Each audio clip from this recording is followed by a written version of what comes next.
क्या आप जानते हैं, असली संपत्ति सोने चांदी या पैसों में नहीं बल्कि हमारे अंदर छिपी हुई है। आज की कहानी आपके दिल को छू लेगी और आपकी सोच को बदल देगी।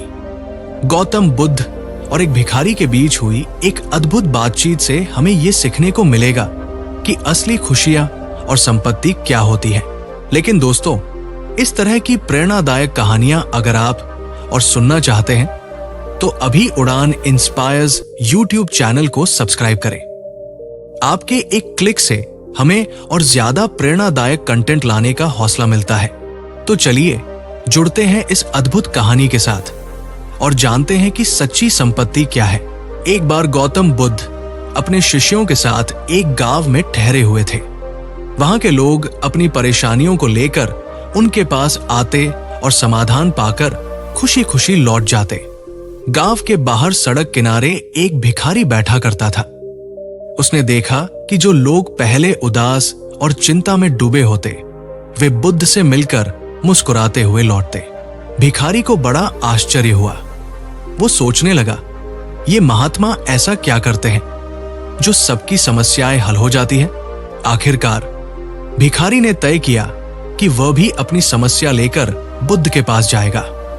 एक दिन वो उनके सामने पहुंचा। जब उसकी बारी आई तो उसने बुद्ध को प्रणाम किया और कहा, भगवान, ये गांव खुशहाल और समृद्ध है, पर मैं ही हमेशा निर्धन और दुखी क्यों हूं? बुद्ध ने मुस्कुराते हुए कहा, तुम गरीब इसलिए हो क्योंकि तुमने आज तक किसी को कुछ दिया ही नहीं। भिखारी ने आश्चर्य से कहा, भगवान, मेरे पास देने को है ही क्या? मैं खुद भीख मांगकर अपना पेट भरता हूं। बुद्ध ने कुछ क्षण शांत रहकर कहा, तुम्हारे पास बहुत कुछ है जिसे तुम दूसरों को दे सकते हो।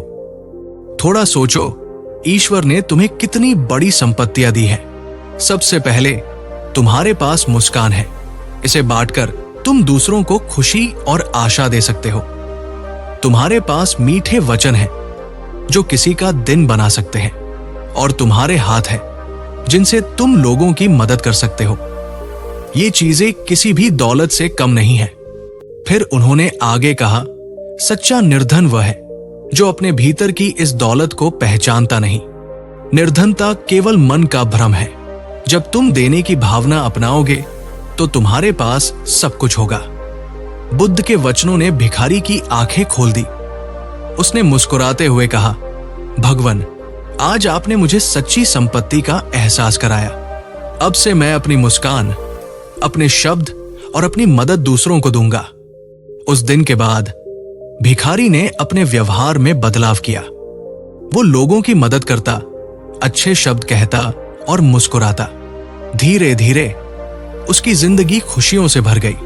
इस कहानी से हमें ये सीख मिलती है कि सच्ची संपत्ति बाहरी वस्तुओं में नहीं बल्कि हमारी आंतरिक शक्ति, मुस्कान, अच्छे शब्द और दूसरों की मदद करने की भावना में होती है।